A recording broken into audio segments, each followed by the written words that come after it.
I can remember it, unfortunately, like it was yesterday. Those feelings that come on you in waves of different emotion, they're never too far in the rearview mirror. Every day is a little bit new. New challenges come about. And all of those things aren't always positive. You're fighting the fight, you're running the race, and then it's time you take a little bit of a deep breath and go, okay, build that plan of action, and you move forward.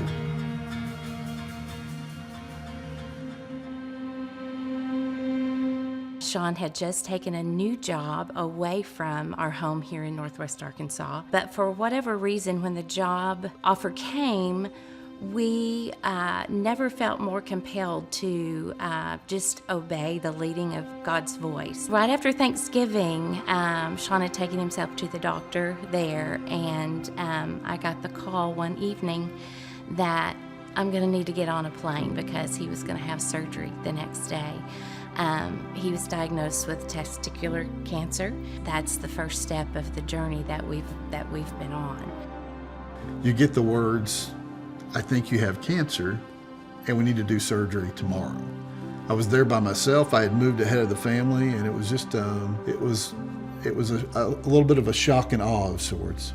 In all of that, I will say, the physician's words, and we'd been called to Indianapolis, and we weren't quite sure why we were being called there. But his exact words were, but I think you have cancer, but don't worry, because right down the street at IUPUI, they came up with a cure for this type of cancer. So at the same time, you have all this anxiety building, but yet the calm of the storm is that, hey, wait a minute, you're here for a purpose. You've been led here for a reason, and you're in the best care literally in the world to handle this particular type of cancer.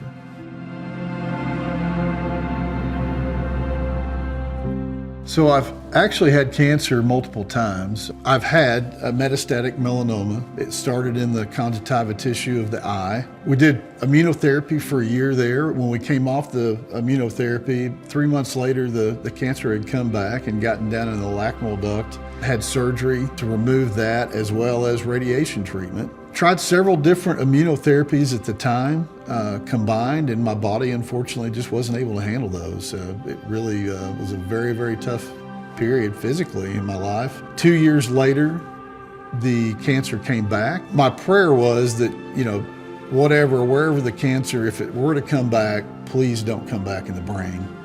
Cancer came back the second time, and it was actually on the front of the brain. It was a tough time, bro. It's a setback.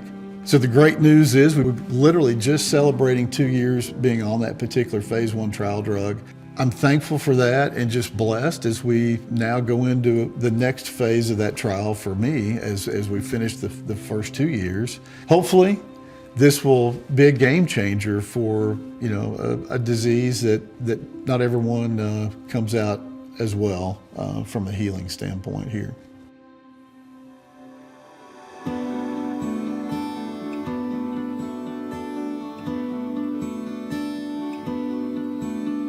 My diagnosis came obviously, again, a shock and a wave of uncertainty that follows any cancer diagnosis. I'm a breast cancer survivor.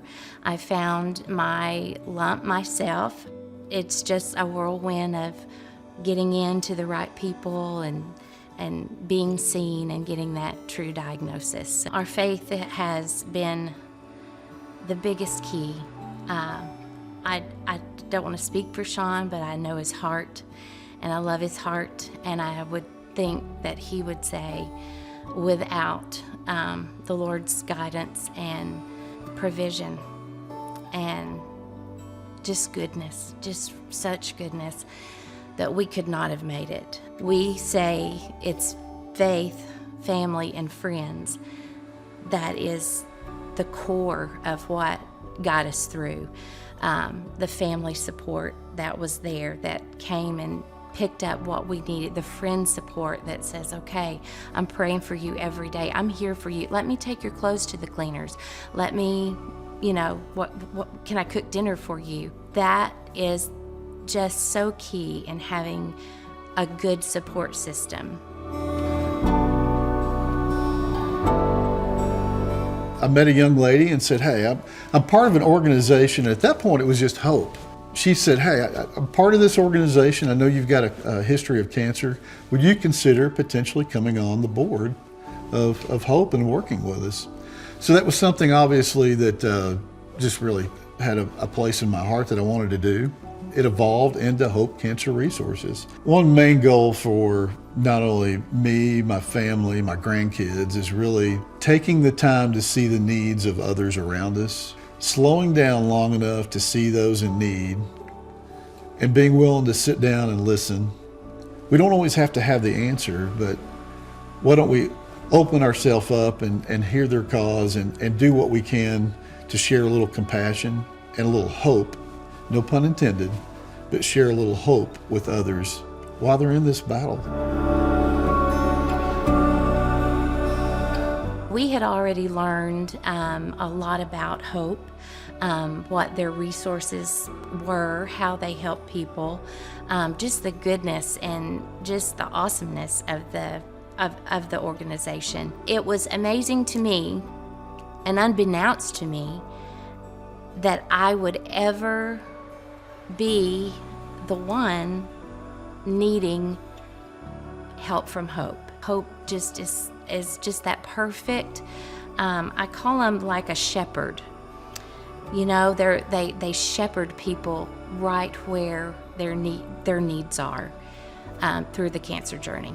It reaches far beyond a gas card. It reaches far beyond a ride, to treatment. It's just a wonderful organization, and we're grateful to be a part of it.